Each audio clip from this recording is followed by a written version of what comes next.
You have to know your money comfort zone. If you cannot make the money you want, have to figure out why. Maybe it's due to your programming, due to your traumas that are associated with money. Let's find out what kind of money are comfortable for you. Withdraw your focus inwards, put your hand on your chest. Focus on what's going on here, on your sensations.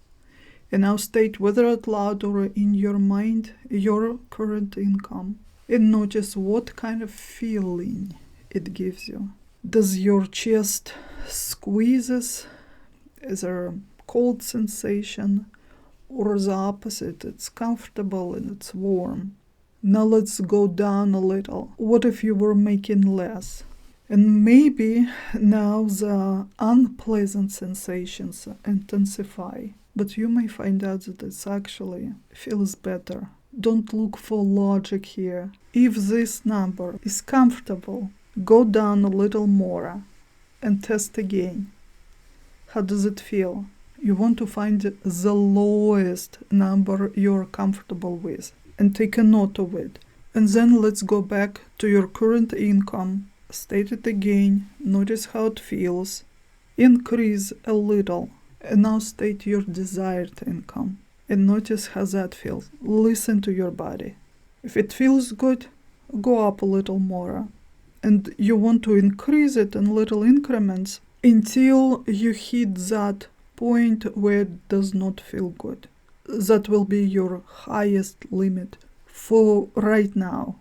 Now you have this range from the lowest number to the highest. This is your money comfort zone. And now you probably can remember every time you fell below your comfort zone, very quickly you figured out the way to make more money, to get yourself back into your comfort zone. And anytime you made a little more money outside of your comfort, very soon you got rid of it and fell back into your comfort zone. And even when you had opportunities to make more money, you probably found a way to sabotage yourself. This is a self-protection. At some point, you believed that making more money wasn't safe. Or maybe it's not even your own programming. Maybe it was something passed on through generations. Perhaps someone in your ancestry was robbed or even killed for money, and now you know it's not safe. If this is the case, now you have to put some effort into convincing yourself this is safe. Learn how to soothe yourself, how to comfort yourself, learn some nervous system regulation techniques, do some affirmations, self-hypnosis, or take it to your therapist so you can finally break through that ceiling. And in the same way, you can price your services or products if you have trouble pricing it. Put your hand on the chest and state your price. Whatever you're charging for your service or product, let's say $100. What does it feel like? $150. Is it comfortable? If it feels good, go up a little. $180. Feels good?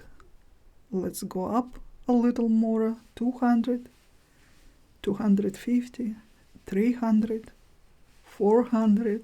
And once you hit that point where it does not feel good anymore, go back just a little to find the top edge of your money comfort zone. Of course, you can decide that you're going to charge your worth right away. You can name an astronomical price.